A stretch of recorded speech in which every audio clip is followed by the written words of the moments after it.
अगर तुम यह सुन रहे हो तो एक बात पहले साफ कर ले। यह वीडियो जानकारी के लेने के लिए नहीं है। यह जल्दबाजी समझ लेने की चीज़ नहीं है। यह चलते फिरते आधे ध्यान से या बैकग्राउंड में चलाने वाला कंटेंट नहीं है। यह देखने की जगह है।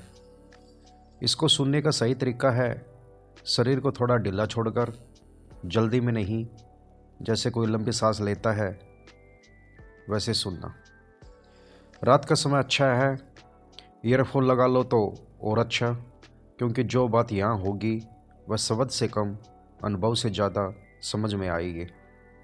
और मैं अभी से कह दूँ, यह वीडियो तुम्हारा विश्वास बदलने नहीं आई, या तुम्हें किसी नई विचारधारा में नहीं डालेगी, या किसी गुरु, किसी परंपरा, किसी पंथ के पक्ष या विपक्ष में नहीं है। यह सिर्फ एक काम करेगी, देखने में मदद। पूरी यात्रा में हम बात करेंगे अनुभव की, ऊर्जा की, चक्रों की, शास्त्रों की, विज्ञान की, डर की, आकर्षण की और उस चीज़ की जो इन सबको देख रही है। हम कोई चमत्कार साबित नहीं करेंगे, कोई रहस्य बेचेंगे नहीं, कोई आध्यात्मिक उपलब्धि का वादा नहीं करेंगे।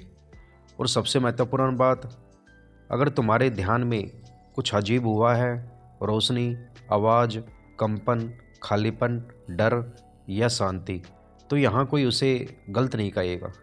कुछ भी गलत नहीं। हम उसे ठीक करने नहीं आए, हम उसे समझने आए हैं। अब धीरे से एक सवाल उठाते हैं, ध्यान में जो दिखता है वह क्या है, और जो देख रहा है वह क्या है। अगर आंखें बंद करो तो विचार दिखते हैं, चित्तर आते हैं, संवेदनाएं उठती है, कभी रोशनी, कभी अंधेरा, कभी शांति, कभी बेचैनी। ये सब दिख रहा है, लेकिन जो यह सब देख रहा है वह कहाँ है? ध्यान की पूरी उलझन यहीं से शुरू होती है। हम अनुभव को पकड़ लेते हैं और देखने वाले को भूल जाते हैं। हम कहते हैं मुझे यह अनुभव हुआ, लेकिन कभी रुककर नहीं पूछते यह मुझे कौन है। यह सवाल दार्शनिक नहीं है, यह बहुत सीधा है। इतना सीधा कि मन उसे टाल देता है, क्योंकि अगर इसे सच में देख लिया तो आधी यात्रा यहीं बदल जाती है। और जो दिख रहा है वह बदल रहा है। हर अनुभव बदलता है, विचार बदलते हैं, भावना बदलती है, शरीर बदलता है, ऊर्जा बदलती है, ध्यान की अवस्था बदलती है। लेकिन देखने वाला, क्या वह भी बदल रहा है या वही है जो हमेशा था? शास्त्र इसी जगह रुकते हैं, विज्ञान भी इसी जगह चुप हो जाता है, और ध्यान यहीं से सच में शुरू होता है। यह वीडियो तुम्हें अनुभव से भागने नहीं कहेगी, न अनुभव पकड़ने कहेगी। यह सिर्फ इतना कहेगी कि जो दिख रहा है उसे देखो, और जो देख रहा है उसे भी देखो। अगर यह बात धीरे धीरे बैठ गई तो बाकी सारी बातें अपने आप जगह पर गिरने लगेगी।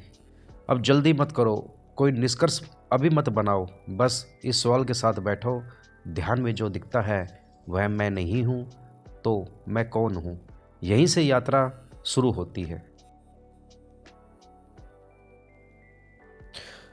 अभी जो सवाल खुला है उसी को थोड़ा और पास से देखते हैं, क्योंकि जब तक यह समझ में नहीं आता कि अनुभव बनता कैसे है, तब तक ध्यान में जो भी होता है वह रहस्य लगता है। और रहस्य जहाँ लगता है वहाँ या तो डर पैदा होता है या लालच। दोनों ही देखने को धुंधला कर देते हैं। तो चलो बहुत साधारण जगह से शुरू करते हैं। जब तुम आँख खोलकर दुनिया देखते हो, तब भी तुम सीधी दुनिया नहीं देख रहे होते हो। तुम अपने दिमाग द्वारा बनाई हुई छवि देख रहे होते हो। यह कोई दार्शनिक बात नहीं है, यह न्यूरो साइंस का सीधा तथ्य है। रोशनी आँख में आती है, सिग्नल बनती है, दिमाग तक जाती है, और वहाँ एक चित्र बनता है। तुम्हें लगता है तुम बाहर देख रहे हो, असल में तुम अंदर बनी हुई तस्वीर देख रहे हो। अब यही प्रक्रिया ध्यान में और साफ हो जाती है। जब तुम आँख बंद होती है तो बाहर का इनपुट कम हो जाता है, लेकिन दिमाग बंद नहीं होता। वह अपनी पुरानी सामग्री से दुनिया बनाता रहता है। यही मन, स्मृति और अपेक्षा मिलकर अनुभव रचते हैं। मन कभी खाली नहीं बैठता, उसकी आदत है पैटर्न बनाना, अर्थ बनाना, चित्र बनाना। स्मृति उसके पास कच्चा माल है। जो कुछ तुमने जीवन भर देखा, सुना, डरा, चाहा, दबा दिया, सब अंदर रिकॉर्ड है।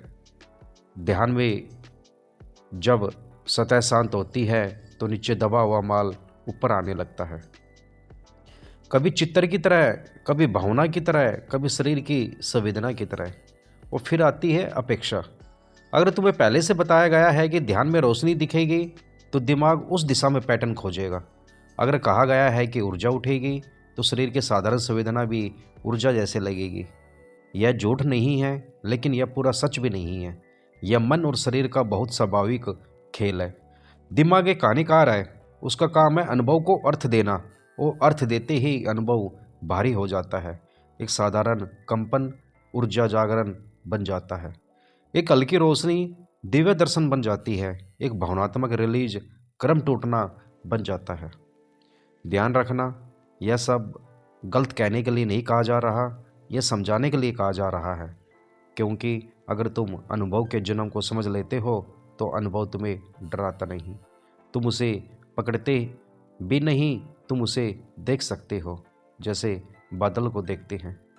आता है, बनता है, बदलता है, गिर जाता है और देखने वाला वहीं रहता है। यही एक बहुत सूक्ष्म बात बैठती है।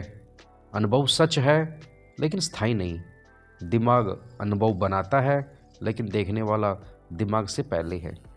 शास्त्र इसे साक्ष्य कहते हैं, विज्ञान इसे अवेयरनेस की मेटा लेयर कहता है, ध्यान इसे सीधे महसूस करता है। जब तुम ध्यान में चित्र देखते हो तो असली घटना चित्र नहीं है, असली घटना यह है कि चित्र देखा जा रहा है और यह देखना चित्र से अलग है। अगर यह फर्क बैठ गया तो अनुभव जाल नहीं रहेगा, वह एक खिड़की बन जाएगा। अब धीरे धीरे महसूस करो, विचार उठ रहा है, तुम देख रहे हो, चित्र आ रहा है, तुम देख रहे हो, संवेदना बदल रही है, तुम देख रहे हो। तो तुम अनुभव नहीं हो, तुम वह हो जिसके सामने अनुभव जन्म लेता है और मिट जाता है। ध्यान का विज्ञान यहीं से खुलता है और यात्रा अभी शुरू ही हुई है। अब बात करेंगे चक्कर और ऊर्जा की भाषा।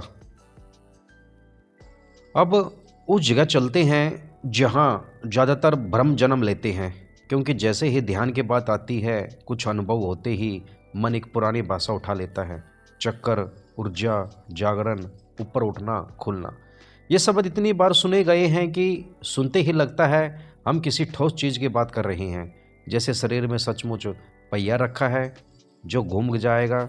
लेकिन थोड़ा ठहर कर देखें, चक्कर क्या सच में वस्तु है?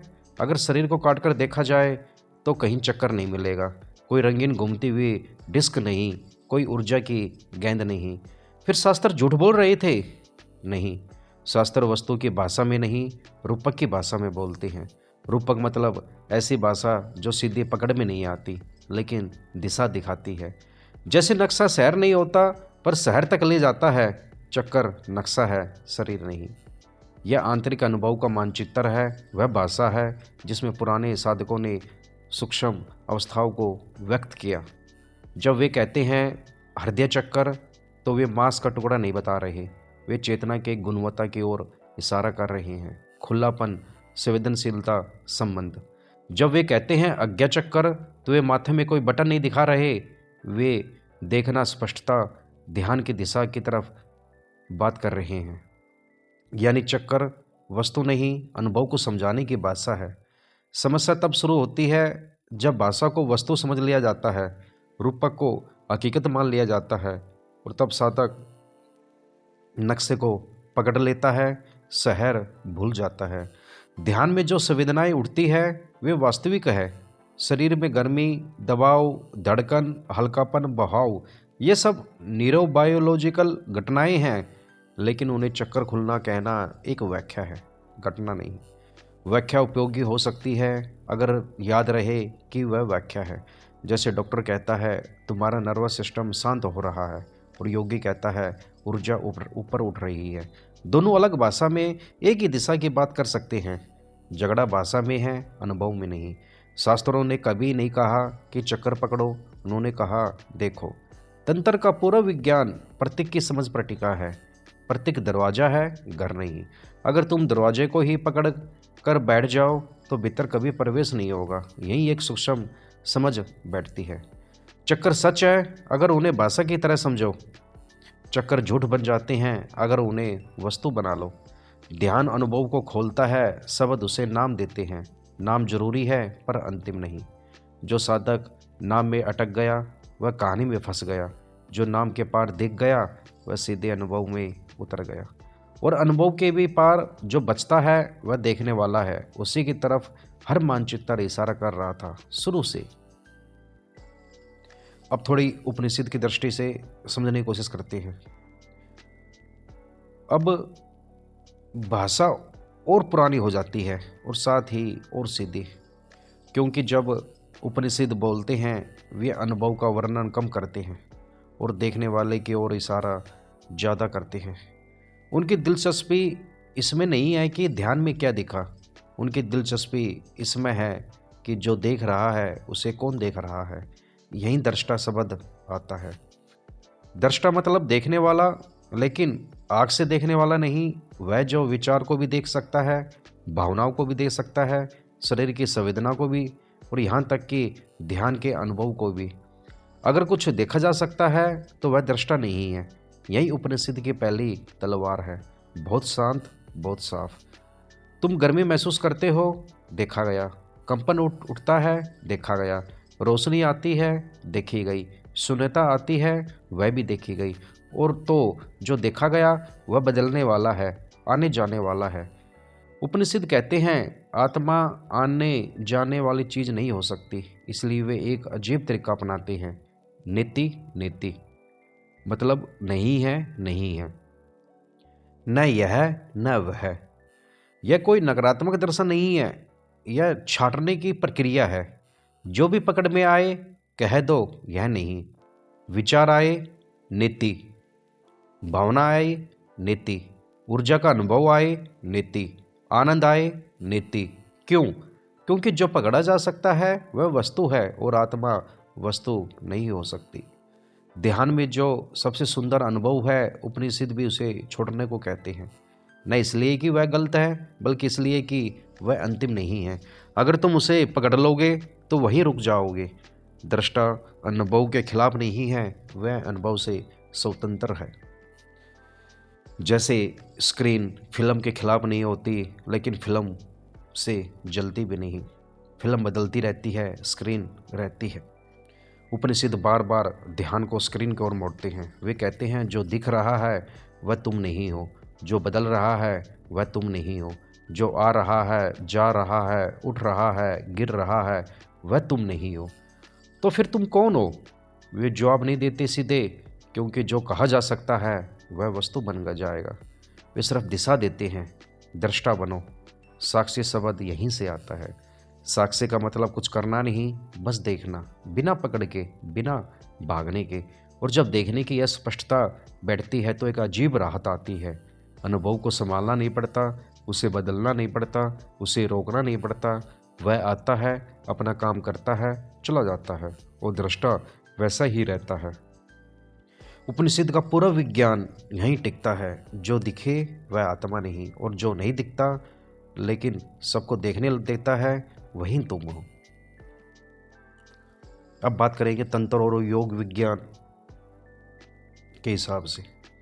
जब तंत्र और योग की भाषा में कुंडलिनी की बात आती है तो अक्सर लोग तुरंत ऊर्जा की तस्वीर बना लेते हैं। रीढ़ में उठती हुई लपट, घूमती हुई रोशनी या कोई रहस्यमय शक्ति। लेकिन तंत्र की असली दिलचस्पी इन चित्रों में नहीं है।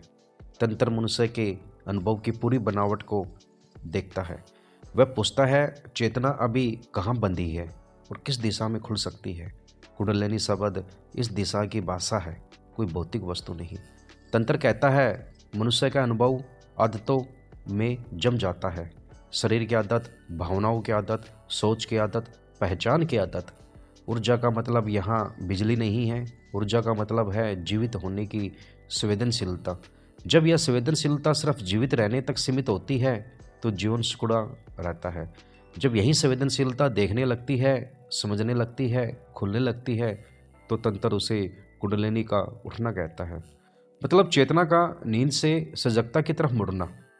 यह ऊपर चढ़ने की कहानी नहीं है, यह गहराई की कहानी है। तंत्र का मनोविज्ञान बहुत आधुनिक है, हालांकि भाषा पुरानी है। वह कहता है जो दबा है वह ऊर्जा बनकर शरीर में रहता है। दबी भावना, दबा डर, दबी स्मृति, ये सब शरीर में तनाव के पैटर्न बनाती हैं। घटना में जब पकड़ ढीली होती है तो वही पैटर्न हिलते हैं, कभी गर्मी बनकर, कभी कंपन बनकर, कभी आंसू बनकर, कभी आनंद बनकर। तंत्र इसे बीमारी नहीं कहता, वह इसे चेतना की सफाई कहता है। लेकिन वह चेतना भी देता है, चेतावनी भी देता है, बहुत साफ, बहुत शांत तरीके से। अगर तुम अनुभव में उलझ गए तो दिशा भूल जाओगे। कुंडलिनी अनुभव नहीं है, अनुभव रास्ते में घटित चीजें हैं। कुंडलिनी दिशा है, अचेतन से सचेतन की ओर, पहचान से साक्षी की ओर। तंत्र का उद्देश्य शांति जमा करना नहीं, स्पष्टता लाना है। इसलिए असली तांत्रिक साधना हमेशा शरीर, मन और जागरूकता तीनों को साथ देखती है। वह अनुभव को रोकती नहीं, लेकिन उसे अंतिम भी नहीं मानती। जैसे नदी बहती है, लेकिन नदी का अर्थ सिर्फ लहर नहीं है। लहर दिखती है, नदी गहरी है। तंत्र कहता है लहरों से मत उलझो, धारा को पहचानो। और धारा क्या है? चेतना की वह क्षमता जो हर अनुभव को देख सकती है, बिना टूटे, बिना फंसे। यही कुंडलिनी का असली अर्थ खुलता है। ऊर्जा नहीं, चेतना की दिशा। बाहर नहीं, भीतर की स्पष्टता। कुछ पाने की दौड़ नहीं, जो है उसे पहली बार साफ देखना। अब शरीर का न्यूरोसाइंस, नर्वस सिस्टम को समझने की कोशिश करते हैं। जब ध्यान के बाद शरीर तक आती है तो बहुत लोग यहाँ तो रहस्य बना लेते हैं या डर। लेकिन शरीर का विज्ञान काफ़ी सीधा है, और जितना सीधा है उतना ही सुंदर। हमारा पूरा अनुभव नर्वस सिस्टम की सतह पर खिलता है। जो कुछ महसूस होता है वह नसों की भाषा में होता है, और दिमाग उस भाषा को अर्थ देता है। जब आप सामान्य जीवन में होते हैं, नर्वस सिस्टम का बड़ा हिस्सा सुरक्षा मोड में चलता है। भागना, लड़ना, सहना, समायोजित होना। यह बुरा नहीं है, जीवित रहने के लिए जरूरी है। लेकिन इसका मतलब है शरीर लगातार हल्का सा तनाव हुआ रहता है। ध्यान में पहली बार यह तनाव ढीले पड़ना लगता है, और जैसे ही ढील आती है, नर्वस सिस्टम की दबाई हुई परतें सुनाई देने लगती है। कभी हल्की झंझनाहट, कभी बहाव जैसा एहसास, कभी रीढ़ में गर्मी, कभी सिर में हल्कापन। यह कोई रहस्यमय ऊर्जा नहीं, नसों की जागरूकता बढ़ना है। आमतौर पर दिमाग बहुत सा शारीरिक डेटा फिल्टर कर देता है ताकि आप ओवरलोड ना हो जाओ। ध्यान उस फिल्टर को थोड़ा पारदर्शी कर देता है। जो हमेशा चल रहा था अब दिखने लगता है। स्पाइनल कोड यानी रीढ़ सिर्फ हड्डियों का ढांचा नहीं, यह एक जीवित हाईवे है जहाँ से संवेदना और संकेत लगातार ऊपर नीचे जाते हैं। जब शरीर रिलैक्स होता है और ध्यान स्थिर होता है तो इस हाईवे की गतिविधि ज़्यादा साफ महसूस होती है। लोग इसे ऊर्जा उठना कहते हैं। विज्ञान कहेगा सेंसरी मैपिंग तेज हो रही है। दोनों अलग भाषा है, इशारा एक ही चीज़ की तरफ है। हार्मोन नल सिस्टम भी ध्यान से बदलता है। तनाव वाले हार्मोन धीरे धीरे कम होते हैं, रेस्ट और रिपेयर से जुड़े केमिकल बढ़ते हैं। इससे कभी भावनाएं ऊपर आती है, कभी पुरानी यादें, कभी बिना कारण शांति। शरीर सफाई करता है अपने तरीके से। दिमाग के नेटवर्क भी ध्यान में पुनः गठित होते हैं। जो हिस्सा लगातार मैं की कहानी चलाता है वह शांत होने लगता है, और जो हिस्सा सीधा अनुभव दर्ज करता है वह सक्रिय हो जाता है। इसलिए ध्यान में कभी लगता है कि पहचान ढीली हो रही है, या सीमाएं नरम पड़ रही है। यह टूटना नहीं है, रिकैलिब्रेशन है। ब्रेन नए संतुलन स्थिति खोज रहा है। महत्वपूर्ण बात यह है कि इन सब में कुछ भी गलत नहीं है। यह शरीर की बुद्धिमत्ता है जो मौका मिलने पर खुद को व्यवस्थित करती है। समस्या तब बनती है जब मन तुरंत कहानी जोड़ देता है, कुछ असामान्य हो रहा है या किसी खास अवस्था में पहुंच गया। विज्ञान की सुंदर नज़र से यह अनुकूल है। ध्यान शरीर को खतरे से बाहर का संकेत देता है, और जैसे ही शरीर को लगता है कि अब सुरक्षित है, वह पुराने जमा पैटर्न छोड़ता है। ये छोड़ने का अनुभव कभी सुखद, कभी तीखा, कभी उलझा हुआ लग सकता है, लेकिन जड़ में यह मरम्मत है, न कि संकट। यही समझ डर को जमीन देती है। आप अनुभव को रोकते नहीं, भागते नहीं, बस पहचानते हैं। शरीर काम कर रहा है, प्रकृति अपना काम कर रही है, और ध्यान कोई अलौकिक हस्तक्षेप नहीं, बल्कि यह वातावरण है जहाँ शरीर और दिमाग पहली बार बिना दबाव अपने आप संतुलित होने लगते हैं। अब थोड़ी बात करते हैं अनुभव के जाल के बारे में। ध्यान गहराता है तो अनुभवों की दुनिया सूक्ष्म हो जाती है। जो पहले मोटा था अब महीन दिखने लगता है, और यही एक बहुत आकर्षक मोड़ आता है। रोशनी दिखती है जैसे भीतर कोई पर्दा चमका हो। आवाज़ सुनाई देती है बिना किसी बाहरी स्रोत के, जैसे भीतर ही कोई नाद चल रहा हो। कभी लगता है शरीर हल्का हो गया, सीमा घुल गई, जैसे देह दूर खड़ी है और देखने वाला अलग है। यह अनुभव असामान्य नहीं है, लेकिन मन के लिए यह बहुत शक्तिशाली है, क्योंकि मन नयापन पकड़ता है। जो अलग है, जो रोज़मर्रा जैसा नहीं, उसे वह विशेष बना देता है। यही जाल शुरू होता है। अनुभव स्वयं समस्या नहीं, पकड़ समस्या है। रोशनी देखी, वो तुरंत विचार आया, कुछ हो गया। आवाज़ उठी और मन ने कहा, यह संकेत है। दहे से अलग गाँव महसूस हुआ और कहानी बनी, मैं आगे बढ़ गया। अनुभव एक पल का था, कहानी लंबी चलती है। मन अनुभव को पहचान में बदल देता है। मैं वह हूँ जिसे रोशनी दिखती है। यह सूक्ष्म गरव बहुत मीठा होता है। डर भी साथ आता है। अगर यह चला गया तो, अगर मैं इसे खो दूँ तो। जब साधना खुला देखना नहीं रहती, अनुभव को बचाने की कोशिश बन जाती है, यही साधक फंसता है। रोशनी में नहीं, आवाज़ में नहीं, देह से बाहर के एहसास में नहीं, फंसा हुआ है उनके अर्थ में। दिमाग एक पैटर्न मशीन है, वह हर अनुभव को कहानी में बदलता है ताकि दुनिया समझ में आए। ध्यान में जब अनुभव तीव्र होते हैं, कहानी भी उतनी तीव्र बनती है। और अगर पहले से आध्यात्मिक भाषा भरी है तो कहानी तुरंत ऊर्जा, जागरण, सिद्धि का रूप ले लेती है। यह गलती नहीं हो रही, मानव दिमाग अपना स्वाभाविक काम कर रहा है। लेकिन अगर यह देखा ना जाए तो यात्रा यहीं घूमने लगती है। साधक अनुभवों का संग्रहकर्ता बन जाता है। आज क्या दिखा, कल क्या सुना, कितना गहरा गया। ध्यान फिर से उपलब्धि की दौड़ बन जाता है। सबसे सूक्ष्म जाल यही है, क्योंकि यह पवित्र दिखता है, बाहर की दुनिया छोड़कर भीतर की उपलब्धि। लेकिन संरचना वहीं रहती है, मैं और मेरा अनुभव। यही एक शांत समझ काम आती है। जो दिख रहा है वह बदल रहा है। रोशनी आई, गई, आवाज़ उठी, गिरी, देह से बाहर का एहसास आया, और फिर शरीर वापस समाने लगा। तो आता जाता है, वह घटना है। घटना पकड़ने के लिए नहीं, देखने के लिए है। जैसे आसमान बादलों को नहीं पकड़ता, उन्हें गुजरने देता है, वैसे ही चेतना अनुभवों को गुजरने देती है। समस्या बादल में नहीं, आसमान के डर में है कि कहीं यह मेरा हिस्सा न बन जाए। ध्यान की परिपक्वता अनुभवों को ख़त्म नहीं करती, उनसे संबंध बदल देती है। रोशनी आए, ठीक, आवाज़ उठे, ठीक, कुछ भी ना हो, वह भी ठीक। यही जाल ढीला पड़ता है, क्योंकि साधना अनुभव पाने की नहीं, पकड़ ढीली होने की प्रक्रिया है। और जब पकड़ ढीली होती है तो अनुभव अपने सही स्थान पर आ जाते हैं। क्षणिक, सुंदर, लेकिन पहचान नहीं। अब बात करेंगे आध्यात्मिक अहंकार के बारे में। अनुभव जब पहली बार होता है तो वह सिर्फ एक घटना होता है। कुछ चमका, कुछ हिला, कुछ खुला, कुछ टूट गया। उस पल कोई समस्या नहीं होती। समस्या बाद में शुरू होती है, जब मन लौटकर कहता है, मेरे साथ हुआ। यही एक बहुत महीन चीज जन्म लेती है। साधारण अहंकार कहता है, मैं अमीर हूँ, मैं समझदार हूँ, मैं दूसरों से बेहतर हूँ। आध्यात्मिक अहंकार कहता है, मैं जाग रहा हूँ, मैं आगे बढ़ रहा हूँ, दूसरे अभी सो रहे हैं।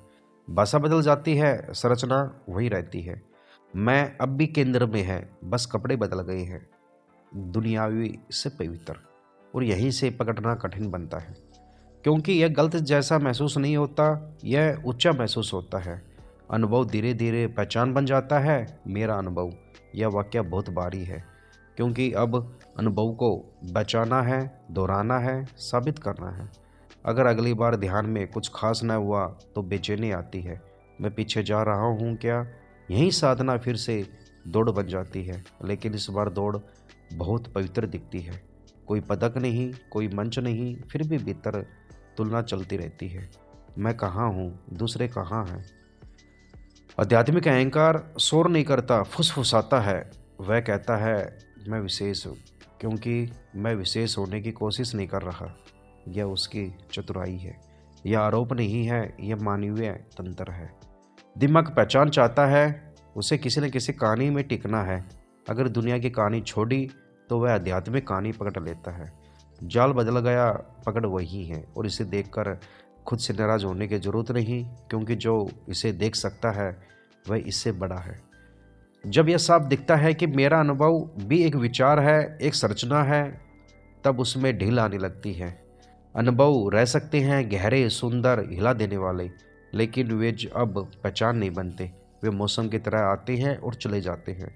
और भीतर कुछ है जो मौसम नहीं बनता। उसे साबित नहीं करना, उसे पकड़ना नहीं, उसे सजाना नहीं। आध्यात्मिक परिपक्वता अनुभव की ऊंचाई से नहीं, पहचान के हल्केपन से दिखती है। जहाँ मैं कहानी से हटने लगता है और देखना बिना मालिक के चलने लगता है। यही अहंकार दुश्मन की तरह, समझे हुए पैटर्न की तरह ढीला पड़ता है। अब बात करेंगे साक्षी के प्रवेश के बारे में। जो कुछ भी ध्यान में दिखाई देता है उसी की एक साझा विशेषता है, वह बदलता है।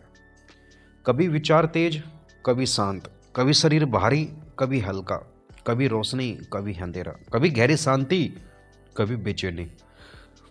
अगर ईमानदारी से देखा जाए तो ध्यान का पूरा मैदान बदलाव से बना है।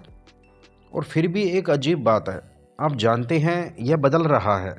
आपको पता चलता है कि अभी विचार है, अभी नहीं है, अभी शांति है, अभी हलचल है। यह पता चलना खुद बदलता नहीं।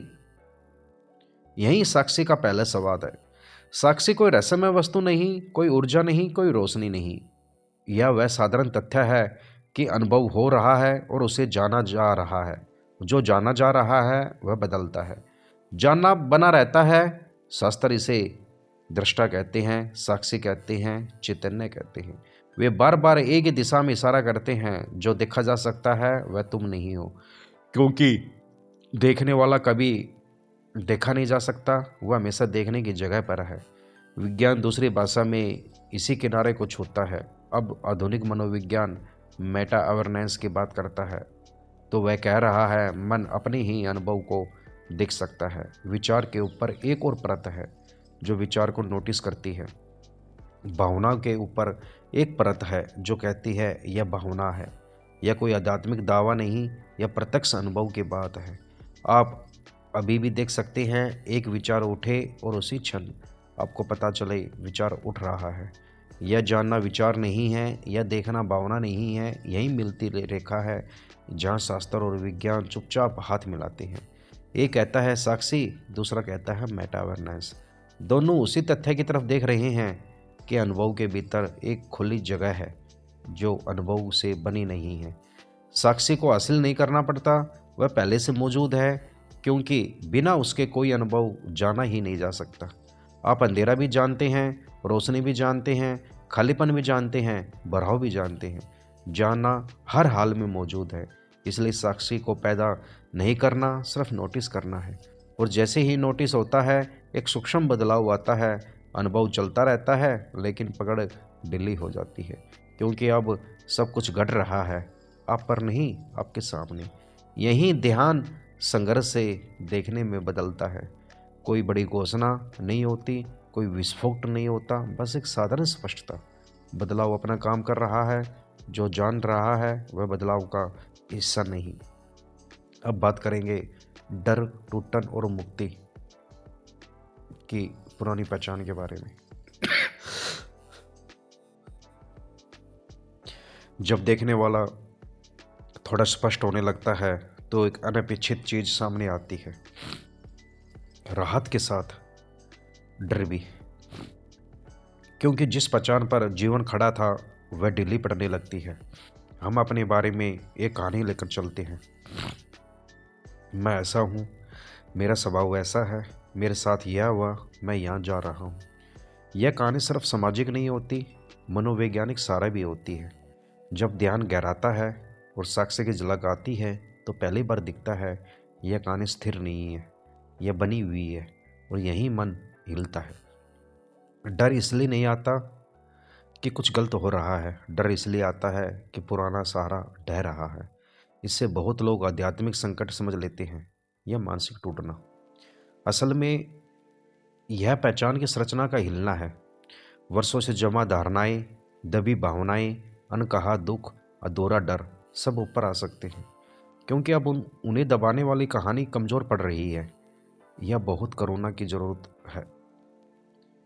यह कोई असफलता नहीं, यह सफाई है। जैसे किसी कमरे को सालों बाद खोला जाए तो धूल उड़ती है। धूल का उठना कमरे के गलत होने का प्रमाण नहीं, साफ होने की शुरुआत है। मनोविज्ञान भी कहता है, यही कहता है, जब सेल्फ मॉडल जिसे दिमाग ने स्थिर पहचान समझ रखा था ढीला पड़ता है तो नर्वस सिस्टम अस्थायी असुरक्षा महसूस करता है। पुराना नक्शा टूट रहा है, नया अभी बना नहीं। इस बीच की जगह अजीब लग सकती है, खाली, डरावनी या बेहद नाजुक। अगर इसे गलत समझ लिया जाए तो मन फिर जल्दी से नई पहचान पकड़ लेता है। मैं टूट रहा हूँ, मेरे साथ कुछ हो गया, मैं अलग हो गया, और कहानी फिर बन जाती है। मुक्ति कहानी बदलने में नहीं है, मुक्ति इसे पूरे हिलने को देख लेने में है। डर उठ रहा है और वह भी देखा जा सकता है। टूटन महसूस हो रही है, वह भी अनुभव है। जो देख रहा है वह टूट नहीं रहा। यही एक गहरी राहत छिपी है। पहचान गिर सकती है, भावनाएं बदल सकती है, लेकिन देखने की जगह अछूती रहती। इसका मतलब यह नहीं है कि दर्द नहीं होगा। कभी कभी बहुत तीव्र भाव उठते हैं, रोना, घबराहट, अकेलापन, दिशाहीनता। इनसे बचना नहीं, इन्हें अर्थ नहीं देना, सिर्फ जगह देना। जब अनुभव को भागे बिना, कहानी बनाए बिना रहने दिया जाता है तो नर्वस सिस्टम धीरे धीरे सीखता है, मैं सुरक्षित हूँ। भले पहचान बदल रही है, यही टूटन मुक्ति में बदलता है, क्योंकि जो गिर रहा था वह स्थायी था ही नहीं, और जो बच रहा है उसे बचाने की जरूरत नहीं। यात्रा यही नाटकीय नहीं होती, बहुत साधारण हो जाती है। डर आता है, जाता है, पहचान बनती है, गिरती है, देखना चुपचाप बना रहता है, और इसी साधारण निरंतरता में मन पहली बार समझता है मुक्ति किसी खास अनुभव का नाम नहीं, यह उस जगह को पहचानना है जहाँ हर अनुभव आकर चला जाता है। अब आखिरी में हम बात करेंगे, जब देखने की जगह थोड़ी स्थिर हो जाती है तो एक नई गलतफहमी पैदा हो सकती है कि अब जीवन बदल जाना चाहिए, कि अब साधारण चीज़ें छोटी लगेगी, कि जागरण का मतलब दुनिया से हट जाना है। लेकिन जो सच में स्थिर होता है वह भागता नहीं, वह लौटता है साधारण जीवन में। खाना, चलना, बात करना, काम करना, रिश्ते निभाना, थकना, आराम करना, पहले भी यही सब था, अब भी यही सब है। फर्क घटना में नहीं, संबंध में है।